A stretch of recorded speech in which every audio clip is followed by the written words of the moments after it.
বেগুন পোড়া তো অনেক খেয়েছেন, আলু পোড়া কখনো খেয়েছেন? পোড়া আলুর ভর্তা অনেক স্বাদ হয়।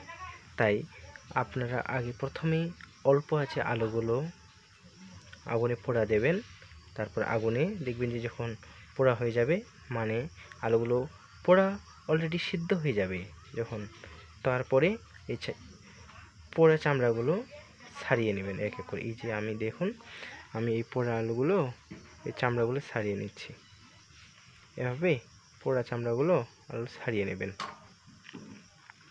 তারপর পেঁয়াজ কুচি করে নেবেন। এই যে দেখছেন আমি পেঁয়াজ কুচি করছি। পেঁয়াজ কুচি করবেন অবশ্যই কাঁচা পেঁয়াজ। অনেকেই আলু ভর্তায় অনেকে পেঁয়াজ ভেজে খান, কিন্তু তবে হলো যে পোড়া আলুর সাথে কাঁচা পেঁয়াজটা মানে অনেক সুন্দর ফ্লেভার হয়, অনেক সুন্দর স্বাদ লাগে। তাই পেঁয়াজটা ভাজবেন না, কাঁচা পেঁয়াজ কুচি কুচি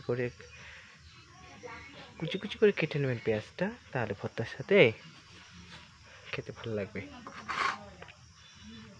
এই যে দেখছেন আমি পোড়া আলুগুলো একদম আলুগুলো পুড়ে গেছে। এই পোড়া চামড়াগুলো আমি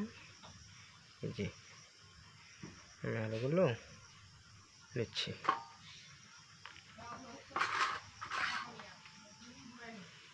এগুলো আলু কিন্তু এবার প্রচুর সিদ্ধ হয়েছে।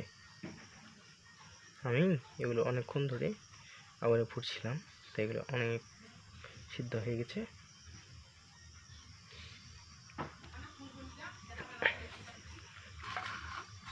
এই যে আমার আলুগুলো ছোলা হয়ে গেছে। এখন আলুগুলো এভাবে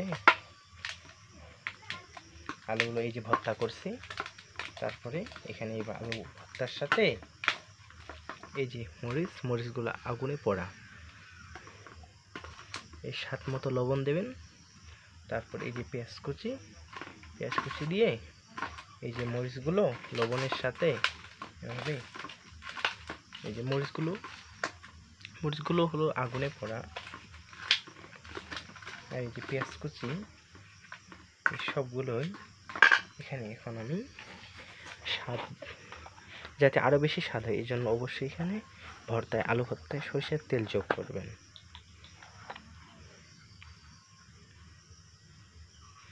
এই যে সরষের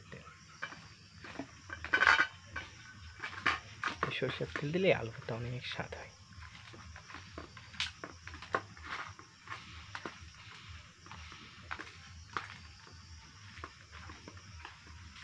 তারপরে এই সম্পূর্ণ ভর্তাটাতে এই মরিচ লবণের মিক্সচার পুরো ভর্তাটিতে মিশিয়ে দিলাম।